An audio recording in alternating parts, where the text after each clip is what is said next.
Bianca, there's furious diplomacy happening. It's not just with us and Israel. It is with China and Russia, too, who do not want to see sea lanes clogged up, especially China raising the cost of trade. And the Russians don't want to see any sort of Western response that undermines their position in Syria.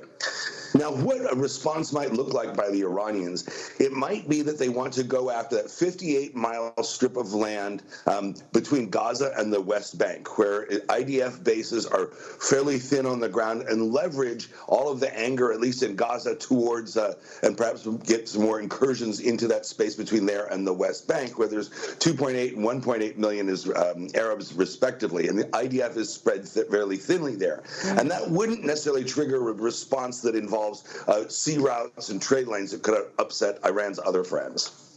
Interesting. And you're right. It definitely is of interest to Putin, because The Guardian's reporting that Putin might called Iran, said avoid civilian casualties. We're also getting a report this just minutes ago into the inbox here.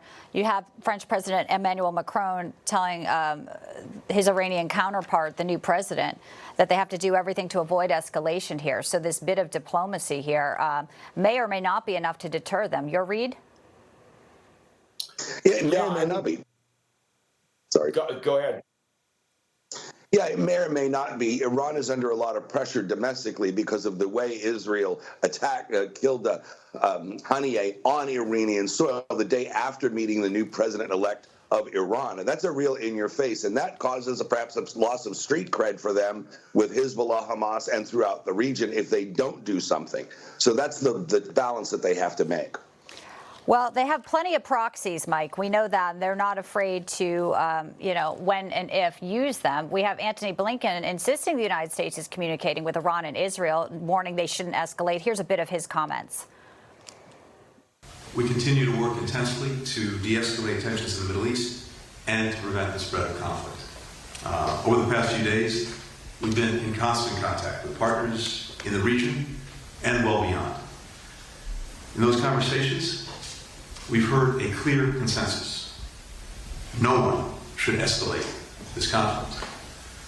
We've been engaged in intense diplomacy with allies and partners, communicating that message directly to Iran. We communicated that message directly to Israel.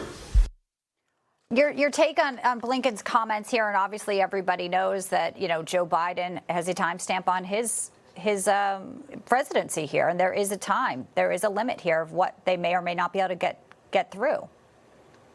Right. Well, look, part of the problem we're dealing with here is what nobody wants to talk about. None of this is going to make any difference to short, mid, long-term peace or stability in the region as long as the Iranian regime is in place and continues to use their network of proxies to pursue their objective, which is stated oftentimes the destruction of Israel. So we can put lipstick on this pig by trying to hopefully de-escalate and not have it, but we're going to continue to have the problem, right? So this administration has been basically appeasing the Iranian regime ever since President Biden took office. And that's by putting people in who are soft on Iran in a variety of positions throughout the government and the military, at the Pentagon. And we have gotten to this point because we've allowed it to happen. Now, unless something changes in our policy towards the Iranian regime,